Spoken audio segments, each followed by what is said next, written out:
ओम नमः सिद्धेभ्य ओम जय जय जय नमोस्तु नमोस्तु नमोस्तु नमो हरियंतानम नमो सिद्धानम नमो आर्याणम जयनम नमो वैसवतावणम ओकारम बिंदु संयुक्तम नित्यम ध्यायन्ति योगिनः कामदम मोक्षदम च ओंकाराय नमो नमः अविरल सद्गुणोत् प्रक्षालित सकल भूतल मल कलंका मुनिभिरुपासि तीर्था सरस्वती हर्तुनो दुरितं अज्ञानतिमिरन्धनं ज्ञानाञ्जन शलाकया चक्षुरुन्मीलितं येन तस्मै श्रीगुरुवे नमः श्रीपरमगुरुवे नमः परम्पराचार्य श्रीगुरुवे नमः सकलकुलविध्वंसकं शेषां परिवर्धकं धर्मसम्बन्धकं वैवजीवमन्य प्रतिबोधकारकमिदं श्रीपदम पुराण देयम अस्य मूल ग्रंथ करता रहे श्री सर्वज्ञ देवा तत्ग्रहण करता रहे श्री तेषामनुचुतार माध्यम श्री रविसेन आचार्य निविदिचितम सर्वे सन्तु मंगलम भगवान वीरो मंगलम गौतमो गणे मंगलम तो जैन धर्मोस्तु मंगलम सर्वमंगल मांगल्यम श्री प्रधानम सर्वधर्माणां जैनम जयतु शास्त्रम जैनम जयतु शास्त्रम जैनम जयतु शास्त्रम। देखो बच्चों, अब रामचंद्र जी श्रीलंका की तरफ युद्ध करने के लिए कूच कर चुके हैं। रास्ते में वे जो भी कोई राजा विरोध कर रहा है उस पर विजय प्राप्त करते हुए जा रहे हैं। रास्ते के जो राजा हैं उन्हें वे हराते हुए जा रहे हैं, जो भी उनका विरोध कर रहा है। सब जगह उनकी जीत निश्चित हो रही है। और जब वे चले थे तो सब शुभ शकुन प्रकट हुए थे। शुभ शकुन प्रकट होने का मतलब ये है, जो कार्य हम करना चाह रहे हैं उस कार्य में हमें सफलता मिलेगी। देखो, जब रावण रामचंद्र जी से युद्ध करने के लिए चलेंगे, रास्ते में बहुत अपशकुन होंगे। मंदोदरी भी रावण को समझाने का प्रयास करेगी कि नाथ, ये देखो कि अपशकुन हो रहे हैं, आप मत जाओ। तो रावण उनको ये कहकर चले जाएंगे कि हमें अपशकुन से कोई डर नहीं लगता, हम जब जाएंगे तो हम विजय ही प्राप्त करके आएंगे। रावण को विभीषण भी समझाने का प्रयास कर रहे हैं, है ना। लंका के निवासियों को जब यह पता चला कि राम की सेना लंका के निकट पहुंच रही है, देखो एक बात और है, अगर ध्यान से एक चीज़ को देखें तो हमें उससे भी पता चलने लगता है कि अब हम जीत की तरफ हैं या हम किस तरफ हैं।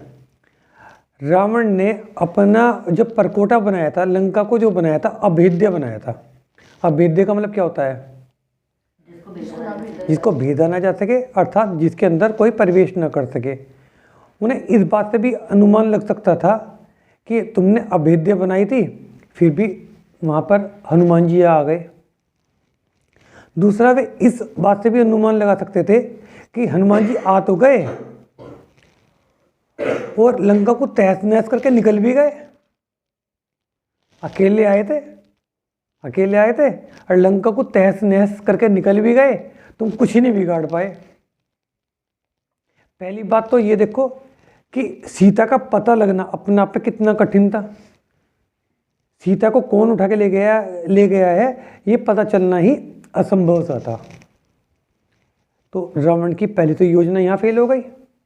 दूसरी ये योजना फेल हो गई कि उन्होंने परकोटा ऐसा तैयार किया था कि जिसको कोई भेद ना सके। हनुमान जी वहाँ चले भी गए, अकेले गए और उसे तहस नहस करके भी आ गए। सीता जी ने आने को मना कर दिया, नहीं तो हनुमान जी सीता को भी लेकर आ जाते, कुछ ही नहीं बिगड़ा था। सीता जी ने तो मना कर दिया, नहीं तो हनुमान जी लेके भी आ जाते, बिगड़ता कुछ ना तब भी, ठीक है ना। और अब राम की सेना भी वहाँ पहुँचने को तैयार है। अगर रावण इस बात का अनुमान लगाते कि वास्तव में अब समय उनका साथ नहीं दे रहा है, समय उनके विपरीत है, हमें इन सब चीज़ों का अपने जीवन में भी देख सकते हैं। हम जैसा, तुम बच्चे पढ़ने वाले हो, ठीक है ना। बहुत बार तुम क्या सोचते हो कि हमें पेपर से पहले अपना कोर्स पूरा करना है, एक बार रिवीजन भी करना है, ठीक है ना। तुम्हारा हाफ ईयरली एग्जाम पास आ जाते हैं, कोर्स तब भी पेंडिंग पड़ा रह जाता है। हो जाता है नहीं हो जाता है, कोर्स पेंडिंग पड़ा रह जाता है। इसका मतलब क्या है, समय तुम्हारा साथ नहीं दे रहा, होते होते होते एनुअल एग्जाम भी पास आ जाता है, तुम्हारा कोर्स तब भी पेंडिंग पड़ा रह जाता है। अगली बार तुम क्या सोचते हो, चलो हे भगवान बस इस बार तो हमारा काम कर देना, अगली क्लास में हम स्टार्टिंग से ध्यान रखेंगे। लेकिन अगले साल भी वही बात होती है, क्यों सब होती ही नहीं होती है ऐसे ही। तो ये चीज़ है, हमें समय पर ध्यान देना चाहिए कि समय हमारे साथ क्या कहना चाह रहा है। उसके मुंह नहीं होता, लेकिन वो फिर भी इस तरह के चिन्ह छोड़ देता है कि हम उससे अनुमान लगा सकते हैं, है ना। लंका के निवासियों को जब पता चला कि राम की सेना लंका के निकट पहुंच रही है तो सारे नगर में व्याकुलता व्याप्त हो गई। सबके सब घबराने लगे कि अब तो रामचंद्र जी आ ही जाएंगे, यहाँ पर युद्ध करेंगे। रावण को क्रोध आने लगा। शेष सभी सामंत मंत्री रणनीति पर विचार करने लगे। रणभेरी बजने लगी, सुबह तैयार होने लगे, शस्त्रों को चमकाने लगे, हर्ष प्रकट करने लगे। वे हर्ष इस बात का प्रकट कर रहे हैं कि हमें युद्ध करने का मौका मिलेगा। अपने हिसाब से सारी तैयारी कर मार ये रावण के जो वे थे सेनापति या मतलब जो महान युद्ध करने वाले महारथी हैं, उनके नाम बताएं। मारीच, अमलचंद, भास्कर, सिंहपर्व, हस्त, परहस्त के नेतृत्व में सभी मुख्य सामंत तथा मंत्री राजाधिराज रावण के समक्ष पहुँचे और रावण का तुमुल ध्वनि से जयकार किया। तो रावण बहुत प्रसन्न हुआ, उसने स्वयं की सेना को भी तैयार होने की आज्ञा दी। तब विभीषण के राजा भाई रावण की प्रशंसा में अनेक बातें कही।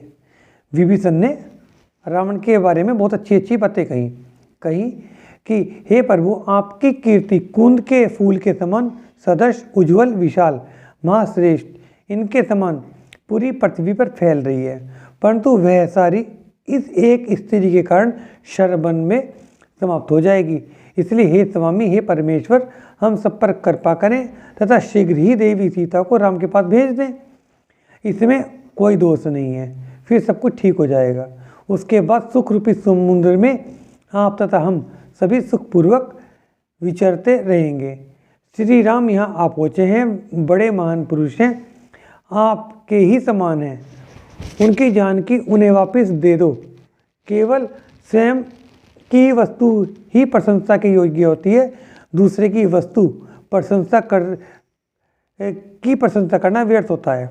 यह सुनकर रावण का महाबलशाली पुत्र इंद्रजीत अपने पिता की मन स्थिति को समझकर कहने लगा, आपको किसने पूछा तथा किसने यह अधिकार दिया अपने राजा के विरोध में इस प्रकार के उल्टे सीधे वचन कहें। उनका भतीजा रावण का पुत्र कहने लगा, अपने चाचा से कहने लगा कि आपको अपने राजा से इस तरह की बातें नहीं करनी चाहिए। आप अत्यंत ही कायर व्यक्ति हैं, कमज़ोर लोगों की तरह युद्ध से डरते हैं। आप तो अपने घर में के बिल में घुसकर बैठ जाइए, ऐसी बातें मत करिए। ऐसा दुर्लभ स्त्री रत्न पाकर छोड़ने की मूर्खता कौन कर सकता है। आप क्यों व्यर्थ के वचन उच्चरित कर रहे हैं। ऐसी स्त्री के लिए ही तो सुबह संग्राम में तेज धार वाले खड़क की मार सहन करते हैं तथा शत्रु को परास्त करके ही वीर ऐसी लक्ष्मी को भुजाओं से उठा लेते हैं। आप उसे कायरता सिखा रहे हैं। इंद्रजीत की यह बात सुनकर विभीषण कहने लगे, रे पापी, अन्याय मार्गी, तुम पुत्र के वेश में शत्रु हो। तुम तो अपना हित ही नहीं जानते। जब घर में आग लगी हो तो सूखे ईंधन की जरूरत नहीं होती। सूखे ईंधन से क्या होगा, और आग भड़क जाएगी। उसमें तो अग्नि और ज़्यादा प्रज्वलित हो जाती है। अरे तुम मोह रूप से पीड़ित हो रहे हो तथा विपरीत दिशा में देख रहे हो। मोह किसका, पिता का, ठीक है ना। पिता जो चाह रहा है तुम वही बोल रहे हो। यह स्वर्णमयी लंका तथा उसका वैभव जब लक्ष्मण के बाणों से छिन्न भिन्न हो जाएगा तब तुम क्या करोगे। इसलिए पहले ही देवी सीता को वापस भेज दो। सभी लोगों के कल्याण हेतु सीता का वापस जाना ही उचित है। तुम्हारे पिता ने यह सीता नहीं बल्कि लंका को नष्ट करने वाली विष बड़ी जड़ी लाकर रखी है। सुमित्रा का पुत्र लक्ष्मण जैसे कोई क्रोधित सिंह का रूप है जिसे तुम जैसा हाथी वश में नहीं कर सकता। जिसके हाथ में वज्रावर्त धनुष, वज्रावर्त धनुष कहाँ पाया था? वो राम जी जब उठाने के बाद वो किन्होंने दिया था? वो भामंडल के। हाँ बिल्कुल सही है, विद्याधरों ने दिया था, बिल्कुल सही। वज्रावर्त धनुष आदित्य मुख अमोद बाण तथा भामंडल तथा हनुमान जैसे सहायक हैं। उनके अतिरिक्त बड़े बड़े वीर विद्याधर आए मिले हैं। विभीषण के मुख से राम लक्ष्मण की प्रशंसा सुनकर रावण को क्रोध आ गया और म्यान से खड़क निकालकर मारने को तैयार हो गया। विभीषण ने भी क्रोध में आकर रावण से युद्ध करने के लिए वज्रमयी स्तंभ उखाड़ दिए। दोनों भाई को लड़ने के लिए तत्पर देख मंत्रियों ने उन्हें समझाया तथा किस तरह दोनों को अपने अपने महल में विश्राम हेतु शांतिपूर्वक विचार करने के लिए भेज दिया। परंतु रावण ने अपने चित्त को कठोर बना लिया एवं भाई कुंभकर्ण तथा पुत्र इंद्रजीत को बुलाकर कहा, यह विभीषण मेरे अहित के लिए तत्पर हो रहा है। यह दुरात्मा है, इसे शीघ्र ही अपने नगर से बाहर निकलवा दो। इस अनर्थी का अब लंका में कोई स्थान नहीं है, उससे अब यहाँ कोई लाभ नहीं मिलने वाला। जब मेरे शरीर का अंग ही मेरे प्रतिकूल हो रहा है तो उसे काट देना ही ठीक है। अगर वह लंका में रहा तो व्यर्थ में ही मेरे हाथों मारा जाएगा। जब यह बात विभीषण को पता चली तो उसने लोगों से पूछा, क्या मैं भी राजा रत्नश्रवा का पुत्र नहीं? वह लंका से निकलने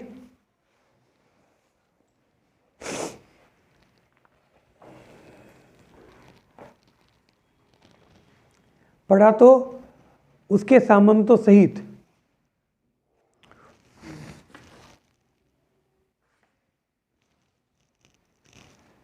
तीन अक्षयणी सेना भी साथ में निकल गई। 3 अक्षयणी सेना का मतलब है 6,56,100 हाथी, 6,56,100 रथ, 29,68,300 घोड़े, 32,80,000 पैदल सैनिक भी विभीषण के साथ वहां से निकल गए। रावण ने निकलने का आदेश दिया था। उनके साथ विदुधन, इंद्रध्वज, इंद्र प्रचंड, चपल, उड़त, एक अश्नि, संपातकाल, महाकाल, विभीषण के संबंधी सामंत, इन सामंतों का नाम है। अपने कुटुंब समुदाय अश्व संपदा सहित उस दिशा में चल पड़े जिस दिशा में राम ने डेरा डाला हुआ था। राम से जाके मिल गए विभीषण। रावण के पास कितनी सेना होगी? देख लो कितने सारे बताए, और वो तो राजा ही नहीं कहलाते हैं। हाँ। राजा नहीं कहलाते हैं। अब देखो और 3 खंड के स्वामी थे। लेकिन लंका कितनी बड़ी होगी जिसमें एक आदमी के पास ही, जिसका राजा तो कोई मतलब ही नहीं, इतनी बड़ी सेना। हम कह रहे कि आबादी इस टाइम ज़्यादा है या नहीं है? हम तो ये समझते हैं। और उस टाइम पे तो हाइट कितनी ज़्यादा होती थी और आयु लाखों में वर्षों में आयु होती थी।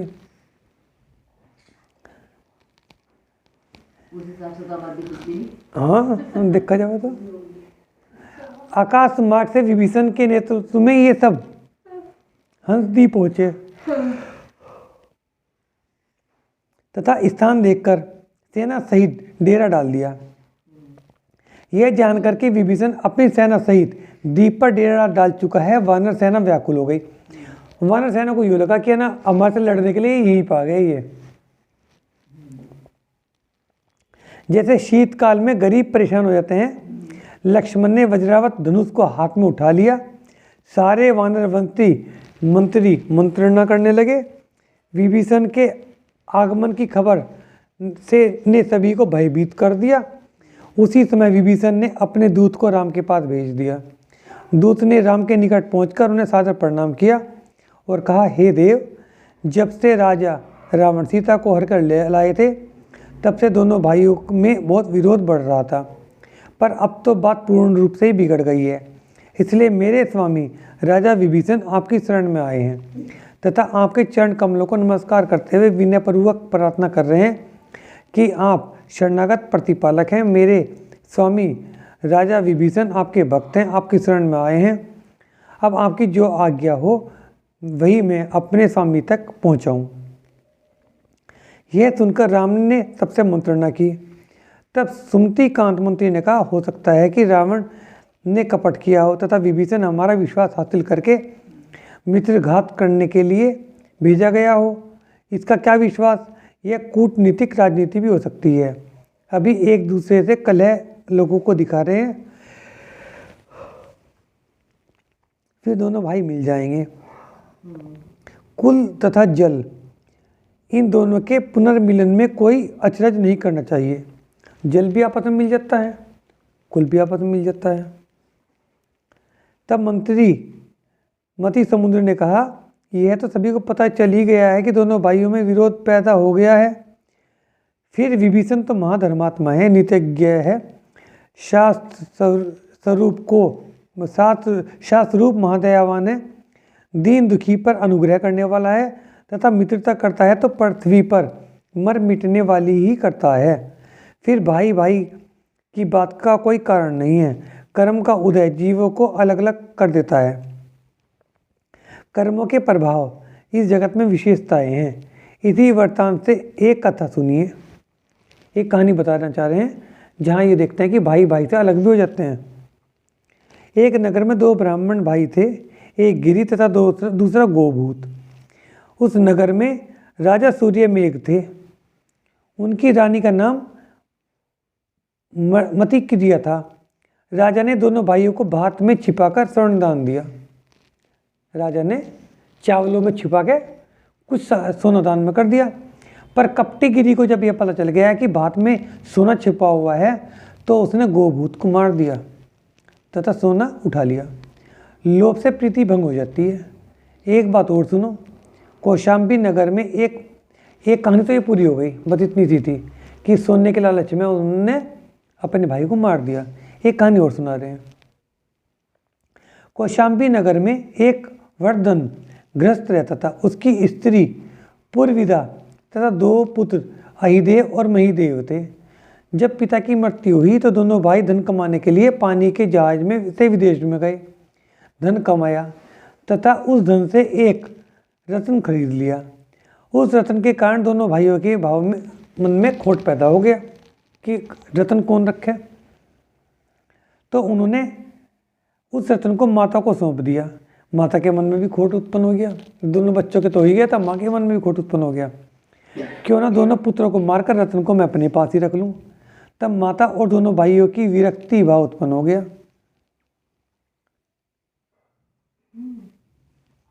तथा उन्होंने उस रत्न को कालिंदी नदी में फेंक दिया। अब जब उन्होंने देखा कि सबके मन में पाप पैदा हो रहा तो उनकी रत्न के प्रति विरक्ति होगी कि ये तो बहुत ही खराब चीज़ है। भाइयों में भी दुश्मनी पैदा करा रहे हैं और माँ बेटे में भी। तो उन्होंने रत्न को उठा के नदी में ही फेंक दिया। उस रत्न को एक मछली ने निगल लिया।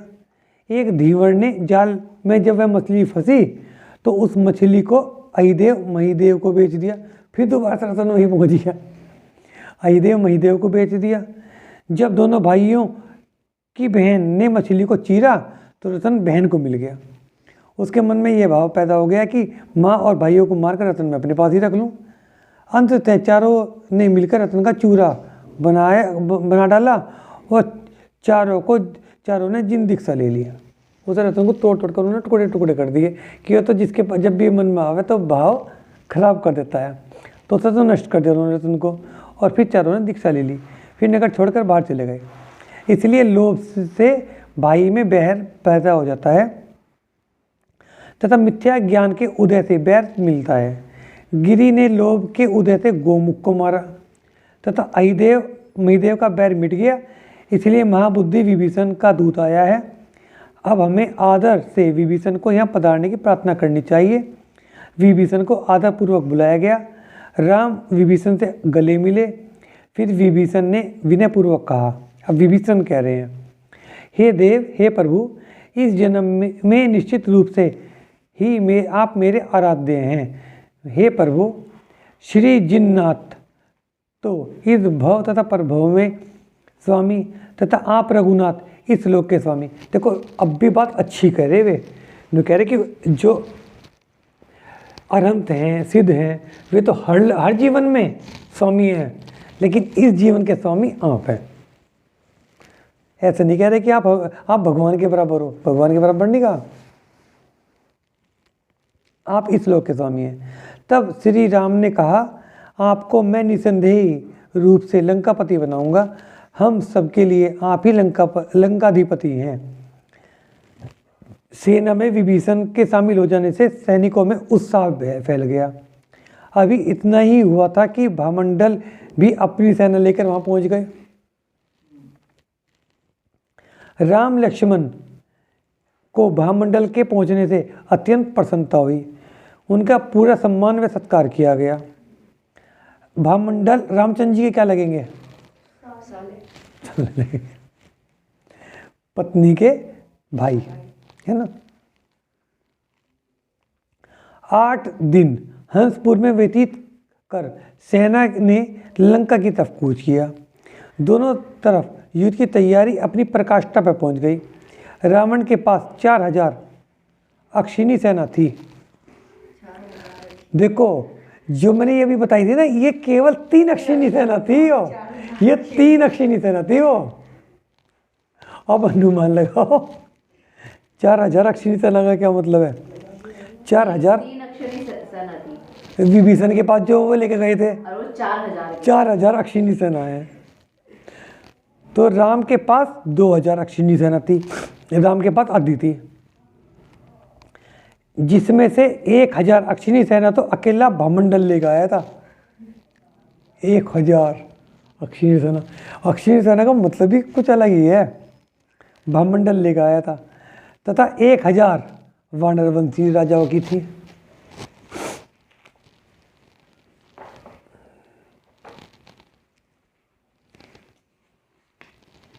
तब गौतम स्वामी ने राजा सैनिक को अक्षिणी सेना का प्रारूप संक्षेप में समझाया। अब ये बता रहे कि अक्षिणी सेना का मतलब क्या है। आगम से 8 भेद कहे गए हैं। पति, सेना, सेनामुख, गुल्म, वाहिनी, पर्तना, चमू, अनिकनी, ये 8 भेद हैं अक्षिणी सेना के। 1 2 3 4 5 6 7 8, हाँ 8 हैं। तो इतनी सब चीज़ें बताई कि ना अक्षिणी का क्या मतलब है, अक्षिणी में रथ कितने होंगे, हाथी कितने होंगे, प्यादे कितने होंगे, घोड़े कितने होंगे। इन्होंने ये बताया कि 8 प्रकार की सेनाएं होती हैं। इन्होंने बताया कि 8 प्रकार की सेना होती हैं। तो अक्षिणी सेना में सबसे ज़्यादा होते हैं। उसमें एक अक्षिणी सेना में रथ होंगे 21,870, हाथी होंगे 21,870, और पैदल सैनिक होंगे 10,000, ये नहीं 1,09,350, और घोड़े होंगे 65,610 एक अक्षिणी सेना में। इतनी सारी सेना देखकर दोनों पक्षों के योद्धा बात करने लगे। रावण रूप चंद्रमा को देखो, नक्षत्रों के स्वामी का भी स्वामी, शास्त्र में प्रवीण। अब वह चंद्रमा एक परिस्थिति के कारण रूपी बादलों से दिखना ही बंद हो गया है, जिसके महाकांति की धरणी 18,000 रानियां हैं। इसके रावण के 18,000 रानियां थी। वह उनसे भी तृप्त नहीं हुआ, अब एक सीता के लिए व्याकुल हो रहा है। अब इस विशाल रणभूमि में योद्धाओं की कमी नहीं है। अच्छा, इनकी 18,000 रानियों के अंदर इतनी शक्ति थी, ये अपनी शक्ल विद्या से सीता जी जैसी या सीता जी से भी सुंदर बना सकती थी। सारी विद्या धरनी है। ये अपनी शक्लें बदल सकती हैं, सीता जी जैसी भी बना सकती है, सीता जी से सुंदर भी बना सकती हैं, लेकिन उन्होंने बस सीता जी चाहिए थे। दोनों पक्षों के योद्धा अपने अपने वीरों की प्रशंसा करते हुए थकते नहीं थे। इन दोनों महासमुद्र रूपी सेनाओं का वर्णन करना अत्यंत ही कठिन कार्य है। रावण की सेना जब लंका से बाहर निकलना शुरू हुई तो युद्ध में जाते हुए योद्धाओं की हर घर पे आरती हो रही थी, प्रेम से हंस हंस कर विदाई की जा रही थी। क्योंकि अब तक रावण की सेना हमेशा ही विजय होकर लौटती थी, इसलिए सभी लोगों को प्राय निश्चिंत ही थे कि इस बार भी राक्षस सेना अपने आप को अजय मान रही थी। लंका से बाहर निकलने वालों में हस्त परहस्त नाम के महायोद्धा थे। उनके पीछे सारी सेना थी। उस सेना का वर्णन नहीं किया जा सकता। युद्ध आरंभ हो गया। धीरे धीरे युद्ध की गति बढ़ती गई। कभी राक्षस वंशियों का दबाव बढ़ता था तो कभी वानर वंशियों का। फिर उनकी मदद के लिए मुख्य योद्धा वहां पहुंच जाते। लंका के चारों ओर 20 योजन में युद्ध हो रहा था। 20 योजन में युद्ध हो रहा था केवल। देखो, एक योजन को 4 कोस बताया था ना। 6.4 किलोमीटर। हाँ, ठीक है ना। यो एक कोस की, एक योजन की बात हो गई, ठीक है ना। तो पॉइंट तो हटा दो तुम। 20 योजन है ना, 128 किलोमीटर। 128 किलोमीटर का मतलब ये मान लो जैसे यहाँ से लेकर मेरठ तक। कम लग रहा है इतनी सेना के मुकाबले। हाँ, वैसे बात भी सही कह रहे तुम। जहाँ लाखों बता रहे, योजन को तो हमने चेंज करा, योजन को मैं किलोमीटर में चेंज करा। योजन को किलोमीटर में अगर चेंज करोगे तो यहाँ से लेकर मेरठ तक बैठता है। 20 योजन। एक योजन का, एक योजन तो पता नहीं कितना बड़ा लंबा चौड़ा बताते थे। तो राजू की बात कर रही होगी। फिर योजन तो 4 कोस का होता है। योजन में तो वह कलश जो वो लेके जावे। हाँ, तो हाँ वही बताए थे मैंने। हाँ, तो बहुत बड़े बड़े बता रखे हैं कलश भी। हाँ, तो वो तो ये तो पता, यहाँ से लेके मेरठ तक का तो बता रहा मैं। 20 योजन। यहाँ से लेके मेरठ तक का तो बता रहा मैं। 20 योजन। यहाँ से हाँ, 125 किलोमीटर, 128 किलोमीटर है ना। इतने करोड़ से नहीं, सारी सेना एक बार में कोई भेज दोगी फिर? ये भी तो सोचो, जितनी मेरे पास सेना है पूरी एक बार में कोई भेज दूँ मैं? थोड़ी थोड़ी करके तो भेजूँ ना। और तो जैसे स्टेडियम में एक होता है। और तुम एक बात देखो, सरलपुर की स्टेडियम देख लो, कितने पोर्शन में वो खेल लेंगे। वो यहाँ से लेके मेरठ तक का था, उतने पोर्शन में वो लड़ेंगे। हाँ, अच्छा एक बात और भी तो देखो, तो तुम यहाँ की जो ये क्या नाम, सहारनपुर की जो जनसंख्या है वो जनसंख्या भी लाखों में है। मेरठ की भी लाखों में ही है, मुजफ्फरनगर की भी लाखों में ही है। और बीच में जंगल पड़ेंगे, ये भी देखो, बीच में जंगल भी तो पड़ेंगे। 1 किलोमीटर में काफी नहीं, सहारनपुर की जनसंख्या भी लाखों में ही है। सहारनपुर की जनसंख्या हजारों में कोई है। 15 से 20 लाख हैं? 15 से 20 लाख। सहारनपुर की 10 से 15 नहीं, लाख। 3-4 लाख होगी जहाँ तक है। हैं? 3-4 लाख दलित है। हैं? 3-4 अबे लाख। तू चुप रह। 3-4 लाख क्या है? दलित। डिस्ट्रिक्ट सहारनपुर में हो गए। हाँ, डिस्ट्रिक्ट सहारनपुर की कह रहा डिस्ट्रिक्ट होगा। सहारनपुर में। हाँ, आपने बताया था कि 15 लाख है। ध्यान नहीं है, हो सकता है कि क्या डिस्ट्रिक्ट सहारनपुर की होगी। नहीं, से सहारनपुर में। चलो,